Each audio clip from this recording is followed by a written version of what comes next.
안녕하세요. 스스로 삶의 주인이 되다의 주인입니다. 이번 시간은 쉬운 길을 찾는 당신에게 진짜 성공은 지름길에 없습니다.에 대하여 이야기해 보도록 하겠습니다.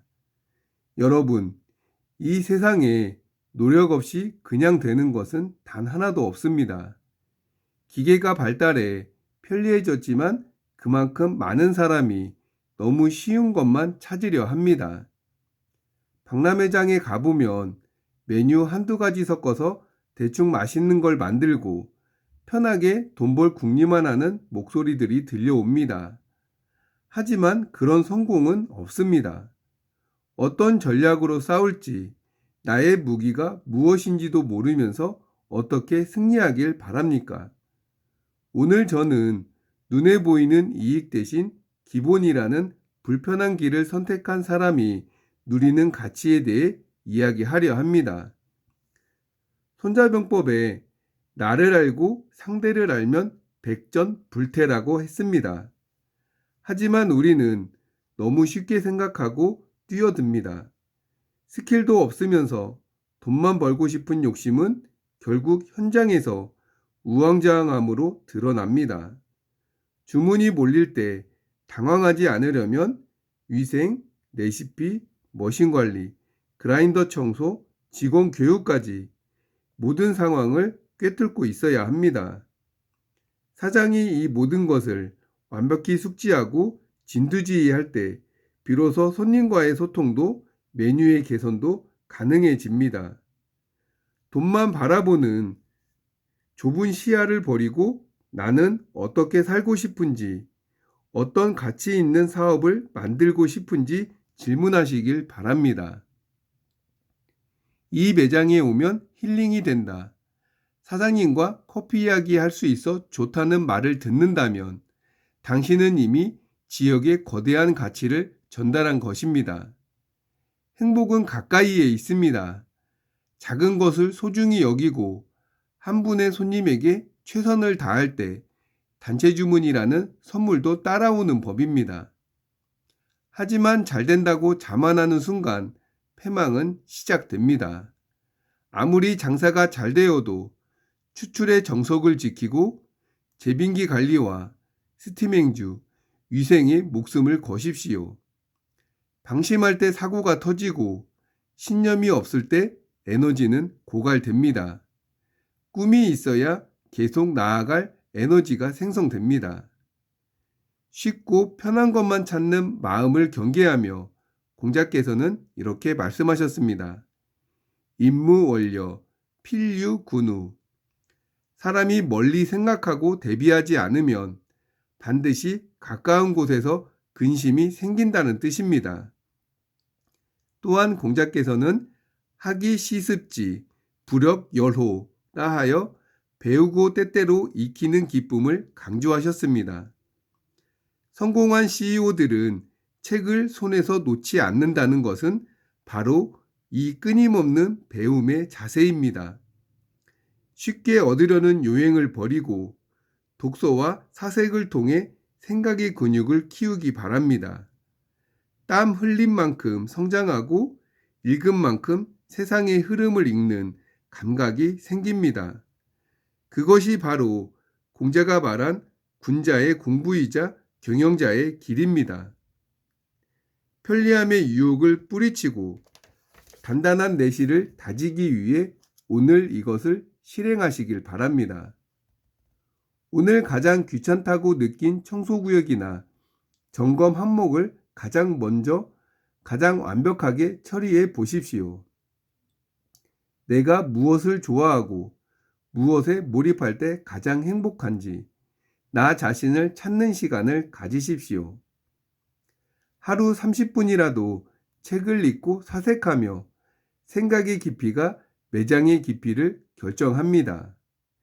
여러분, 성공은 지름길이 있는 것이 아니라 당신이 흘린 땀방울의 궤적 위에 있습니다.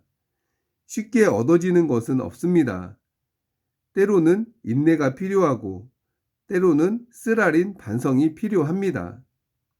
하지만 그 과정을 견뎌낸 사람만이 손님에게 진정한 치유를 선물할 수 있습니다. 오늘의 최선을 다하고 매일 밤 스스로를 성찰하십시오. 땀 흘려 일구어낸 당신의 매장은 결코 쉽게 무너지지 않는 난공불락의 성이 될 것입니다. 그럼 손자병법 9지편 1. 9개 지세의 작전법 1. 사기, 정의, 분전법 시작하겠습니다. 손자왈, 용병지법, 유산지, 유경지, 유갱지, 유교지, 유구지, 유중지, 유비지, 유위지, 유사지, 제우자전 기지자, 위산지, 이빈지지, 이불심자, 위경지, 아득진리, 피득영리자, 위생지, 아가이왕, 피가이래지, 위교지, 제우지지삼속, 선지이득 천하지중자, 위구지, 이빈지지심, 배성읍 다자, 위중지, 행산립, 험조, 저택, 범난 행지도자, 위비지, 소유입자에, 소종귀자우, 피과가이격 오중자, 위위지, 질전즉존, 부질전즉망자, 위사지, 시고, 산지즉무전, 경지즉무지, 쟁지즉무공, 교지즉무절, 구지즉함교, 중지즉약, 비지즉행, 위지즉모, 사지즉전. 손자가 말했다. 병력을 운용하는 방법에 따라 산지, 경지, 쟁지, 교지, 구지, 중지, 비지, 위지, 사지가 있다. 제후가 본국에서 싸우는 지역을 일러 산지라 한다. 타국의 영토로 들어갔으나 깊지 않은 지역을 일러 경지라 한다. 내가 얻으면 이익이고 상대가 얻어도 이익이 지역이 쟁지이다. 내가 갈 수도 있고 적도 올 수 있는 지역을 교지라 한다. 제후의 땅이 세 나라에 속해 있어서 먼저 차지하면 천하의 무리를 얻을 수 있는 지역을 구지라 한다. 적의 영토로 깊숙이 들어가 성읍을 많이 등진 지역이 중지이다. 산과 숲, 험준한 지역, 늪지대를 가야 하는데 무릇 지나기 힘든 지역을 비지라 한다. 들어가는 깊은 길은 좁고 빠져나갈 길은 돌아간다. 소수의 적이 다수의 아군을 공격할 수 있는 지역이 위지이다. 급히 싸우면 살고 급히 싸우지 않으면 망하는 지역이 사지이다. 그러므로 산지에서는 교전하지 말아야 한다. 경지에서는 주둔하지 말아야 한다. 쟁지에서는 공격하지 말아야 한다. 교지에서는 끊어져서는 안 된다. 구지에서는 외교를 맺어야 한다. 중지에서는 약탈한다. 비지에서는 통과한다. 위지에서는 묘책이 필요하다. 사지에서는 싸워야 한다. 구지에 대해 조조는 이렇게 해설했다. 교전하는 지세에 9가지가 있다. 장애는 이렇게 해설했다. 병력을 운영하는 지세에 9가지가 있다. 여기서는 지세를 논하기에 지형편의 다음인 구지편이다. 앞장은 지형을 논했고 이번 장은 지세를 논한다. 지세를 논할 때는 다음 몇 가지 사항에 주목하라고 했다. 적국으로 얼마나 깊이 들어갔는가? 주변 국가와의 관계는 어떠한가? 적군과 아군의 심리 상태는 어떠한가? 얼마나 단결했는가? 서로 다른 지세에서 취해야 할 전략과 수칙은 무엇인가? 병력을 운영하는 방법에 따라 산지, 경지, 쟁지, 교지, 구지, 중지, 비지, 위지, 사지가 있다. 조조는 이렇게 해설했다. 이것은 9가지 지세의 명칭이다. 전략상 9가지 지세가 작전에 큰 영향을 미친다. 9가지 지세란 다음과 같다. 산지, 경지, 쟁지, 교지, 구지, 중지, 비지, 위지, 사지. 순서대로 살펴보자. 1. 산지. 제후가 본국에서 싸우는 지역을 일러 산지라 한다. 산지에서는 교전하지 말아야 한다. 전쟁이 본국에서 벌어지면 벌어진 그 지역을 가리켜 산지라 칭한다. 산은 흩어지다의 뜻인데 흩어지는 지역으로 명명한 이유는 무엇일까? 조조는 이렇게 해설했다. 사졸들이 고향을 애틋하게 그리워하고 전쟁터가 집에서 가까우니 쉽게 흩어진다. 자기 집 근처에서 전쟁이 벌어졌을 때 병사들을 제대로 관리하지 않으면 슬그머니 집으로 도망간다는 것이다. 집 생각에 병사들의 마음이 산만하고 집이 가까워 탈행하고 싶어 할 테니 과연 투지 넘치게 싸울 수 있겠는가 말이다. 이전은 이렇게 해설했다. 전쟁터가 고향과 가까워서 처자식이 그립다 보니 위급한 상황이 되면 흩어져 도망간다. 흩어지는 지역이기에 산지라 한다. 두목은 이렇게 해설했다. 사졸은 집이 가까이에 있다. 나아가며 필사할 마음이 없고 물러섬에 돌아갈 집이 있다. 이처럼 흩어지기 쉬운 지역에서 취해야 할 교전수칙은 무엇일까? 손자는 이렇게 당부했다. 산지에서는 교전하지 말아야 한다. 가급적 싸우지 말라는 것이다. 이에 대해 가림은 조금 자세히 해설했다. 여러 번 싸워서는 안 된다. 부득이하여 접전하더라도 여러 차례 교전해서는 안 되고 한 방에 끝내라는 뜻이다. 오나라 왕 손무에게 물었다. 산지에서는 사졸이 집을 그리워하니 그런 사졸을 데리고 싸우지 말라고 했다. 그렇다면 반드시 견고히 수비만 할 뿐 출전하지 말아야 한다. 만일 적군이 우리의 작은 성을 공격하고 우리의 박과들을 약탈하고 우리의 땔감 채취를 금하고 우리의 주요 통로를 막아서 우리나라가 허약해질 때를 기다려 맹렬히 진공한다면 어떻게 해야 하는가? 손무가 대답했다. 적이 우리나라로 깊이 들어오면 귀국할 길이 요원하기에 적군은 병영을 집으로 삼아 전심전력으로 싸우게 됩니다. 우리 병사들은 국내에 있으니 고향에 안주하고 싶고 생명을 소중히 여깁니다. 이런 마음으로 진을 치면 경고하지 않고 이런 마음으로 교전하면 이길 수 없습니다. 그러니 군민을 모두 성안으로 직결하고 양식과 옷감을 모두 성안으로 옮겨 성을 견고히 지키며 만일에 대비해야 합니다. 그와 동시에 가볍게 무장한 소수의 병력을 파견하여 적의 식량 보급선을 끊습니다.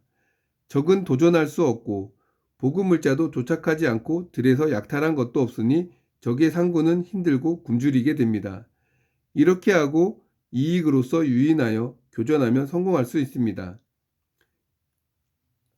만일 산이나 들에서 교전하게 된다면 반드시 지세에 의지하여 험준한 지형에 매복하고 험준한 지형이 없으면 날씨가 어둡거나 짙은 안개가 낄 때 적의 허를 찌르거나 해이해진 곳을 기습하면 성공할 수 있습니다. 북방의 유목민족들은 대개 먹을 것이 떨어지면 말을 타고 내려와 한족을 약탈하는데 일단 만리장성이 뚫리면 한족은 기본적으로 손무가 위에서 제시한 방법으로 방어했다. 인력과 물자를 모조리 성안으로 옮기고 방어에 전념하는 것이다. 유목민족들이 성 밖을 휘젓고 다녀봐야 챙길 것이 별로 없는 데다 한족의 지원부대가 전국 각지에서 속속 그 지역으로 직결한다. 이제 더 이상 머물러 봐야 좋을 일이 없으니 유목민족은 퇴각하기 시작한다. 물러가게 놔두면 별 문제가 없다. 그런데 한족의 황제가 이대로 보내면 체면이 깎인다고 여겨 만일 성문을 열고 출동이라도 하는 날이면 문제가 커진다. 1449년 명나라 영종은 몽골족의 오이라트 에센을 친히 공격했다가 토목보에서 20만 대군이 전멸하고 본인은 생표되고 말았다. 국난에 처해 우겸의 해결사로 나섰다. 우겸은 먼저 문무백관에게 명예 양식이 많이 비축되어 있는 통주에서 복록을 수령하여 북경으로 오도록 했다. 통주의 식량이 바닥나자 에센은 식량을 약탈할 수 없었다. 에센은 파죽지세로 북경까지 밀고 내려왔다. 우겸은 친히 갑옷을 입고 22만 대군을 이끌고 출전하여 덕숭문과 서직문에서 각각 에센을 대파했으며 이 전쟁에서 에센의 동생이 전사하기도 했다. 에센은 북경을 함락하려 했으나 실패했고 식량도 약탈하지 못한 데다 우겸에게 대파하여 사기가 곤두박질 쳤다. 게다가 전국 각지에서 지원부대가 북경으로 속속 직결하고 있었다. 에센은 퇴각을 결정했다. 우겸은 추격하여 대포로 공격했는데 북경 천안문 정남향 약 50km 지점의 고안과 온천으로 유명한 폐주에서 각각 SN의 군대를 대파했고 아울러 적장 18명까지 생포하는 전과를 올렸다. 2. 경지. 타국의 영토로 들어갔으나 깊지 않은 지역을 일러 경지라 한다. 경지에서는 주둔하지 말아야 한다. 적의 국경을 넘었으나 국경으로부터 멀지 않은 지역을 가리켜 경지라 칭한다. 조조는 이렇게 해설했다. 사졸들이 너무 가볍게 돌아간다. 이조는 이렇게 해설했다. 가볍게 물러난다. 매효시는 이렇게 해설했다. 적의 영토로 들어갔으나 멀리 가지 않아 귀국길이 가까우니 가볍게 돌아간다. 그렇다면 경지는 산지와 비슷하다. 다만 산지는 자기 집 앞이니 싸우다가 여차 싶으면 귀가하는 것이고 경지는 남의 집 앞이고 자기 집과도 그리 멀지 않다. 앞으로 전진하려니 겁이 난다. 앞으로 무슨 위험이 닥칠지 모르니 말이다. 뒤로 물러서면 너무 쉽고 편안하다. 조금만 가면 본국의 국경이니 안전하지 않은가 말이다. 그러므로 경지에서는 병사의 의지력이나 투지가 강하지 않다. 그렇다면 경지에서는 어떻게 해야 하는가? 주둔하지 말라 함은 머물지 말고 속히 지나가라는 것이다. 이에 대해 두목은 비교적 자세히 해설했다. 병법에서 말하는 경지라는 곳은 병력을 출동하여 행군할 때 바야흐로 적의 국경으로 막 진입한 지형이다. 험준한 요새를 등지지 못했으니 사졸들은 돌아가고 싶은 마음에 전진은 어렵고 후퇴는 쉬운지라 적의 영토로 진입하기 어렵다 하여 경지라 칭한다. 응당 정예기병을 뽑아 도처에 매복시켰다가 적이 불현듯 닥치면 과감히 공격해야 한다. 만일 적이 오지 않으면 신속히 지나간다. 경지는 적의 국경을 막 넘어섰는데 의지할 만한 험준한 지형이 없는 지역을 말한다. 이런 곳에 있으면 병사들의 심리는 고향을 떠난 지 얼마 안 되었고 앞길은 불안하니 짝이 없으니 얼른 귀향하고 싶은 마음이 앞선다. 그러니 전진은 힘들고 후퇴는 쉽다고 했다. 이런 경우 장군은 정예기병을 파견하여 군대의 양측에 매복했다가 적이 출동하면 머뭇거리지 말고 즉시 공격해야 한다. 이때 적군은 자기 나라 땅에서 싸우는 것이니 앞에서 이미 언급한 산지에서 교전하는 셈이다. 산지에서 싸우는 적군이 경지에서 싸우는 아군보다 의지력이나 전투력이 약하니까 걱정 말고 즉시 공격해야 한다. 만일 적이 오지 않는다면 신속히 통과해야지 주둔해서는 안 된다. 주둔하면 한숨을 돌릴 테고 그러면 병사들은 고향 생각이 간절하기 때문이다. 속히 통과하여 계속 전진하면 병사들의 향수가 차단되고 이제 귀가할 생각마저 단념하게 된다는 것이다. 온나라 왕이 손무에게 물었다. 사졸들이 돌아가고 싶어하여 전진은 어렵고 후퇴는 쉬운데 아직 험준한 지형을 등지지 못해 상군이 두려워하면 어떻게 해야 하는가? 손무가 대답했다. 군대가 경지에 있으면 사졸이 산만하고 투지가 없으니 적진 깊숙이 들어가는 것이 급선무인지라 섣불리 교전하지 말라는 것입니다. 그러므로 적국의 큰 성에 접근하지 말고 사통팔달의 큰 길로 행군하지 않습니다. 진지나 병력을 거짓으로 만들어 이제 곧 철수하려는 듯 적을 현혹시킵니다. 그러고는 정예기병을 뽑아 화물을 입에 물고 전진하여 가축을 약탈합니다. 상군은 정예병력이 약탈하는 것을 보고 전진을 두려워하지 않습니다. 아군은 정예병력을 일부 차출하여 도처에 매복시키고 만일 적이 오거든 가차없이 공격합니다. 만일 적이 오지 않으면 매복을 철수하고 속히 떠납니다. 군대가 막 적의 국경선을 넘으면 병사들은 아직 적응이 되지 않아 매우 두려워하니까 이럴 때는 격렬한 교전을 최대한 피하는 것이 좋다고 했다. 고기를 먹을 때처럼 겉에 살코기부터 살살 뜯어야지 단단한 뼈다귀부터 물지 말라는 것이다. 큰 성이나 대로는 적의 병력이 단단히 지키고 있으므로 그런 곳을 초창부터 건들면 전투가 크게 벌어지니까 피하라고 했다. 곧 철수하고 돌아가려는 느낌이 들게끔 병력을 배치하거나 진지를 짜서 적을 현혹시킨 뒤에 정예병력을 파견하여 말랑말랑한 간부터 골라먹듯 경비가 허술한 시골은 한바탕 약탈하는 것이다. 다른 병사들은 정예부대가 약탈한 전리품을 보면 우리 군대가 승리했다고 여겨 흥분하고 아울러 겁이 사라진다. 적의 습격도 방지해야 하니까 속히 병력을 나누어 적절한 곳에 매복시키면 적이 오는 경우 사정없이 공격하여 본때를 보여주고 적이 오지 않으면 그 지역은 경지이니 주둔하지 말고 속히 이동하라는 것이다. 따라서 경지에서 취해야 할 전술 전략은 아래 세 가지로 요약할 수 있다. 이 세 가지는 손자병법이 앞에서 이미 강조했던 내용이다. 첫째, 사기를 다스린다. 병사들의 심리 상태를 면밀히 주시하고 비록 소소할지언정 간단한 승리를 거두어 병사들을 고무시킬 필요가 있다. 병사들이 고무되면 담력이 커져 겁이 없어진다. 둘째, 정예를 뽑아 투입한다. 일반 병사들은 두려워하지만 정예는 두려워하지 않는다. 정예를 내보내 승리를 거두고 전리품을 챙겨오면 일반 병사들의 사기는 진작되는데 대단히 유용하다. 셋째, 분전법. 병력을 적절히 나누어 운용하는 것으로 정병으로 교전하고 기병으로 승리하라는 것이다. 대군은 신속히 행군하되 정예를 선봉으로 내세워 만만한 상대를 골라 꺾어서 기세를 올리고 그와 동시에 병력을 떼어내 적절한 곳에 매복하여 적의 기습에 대비한다.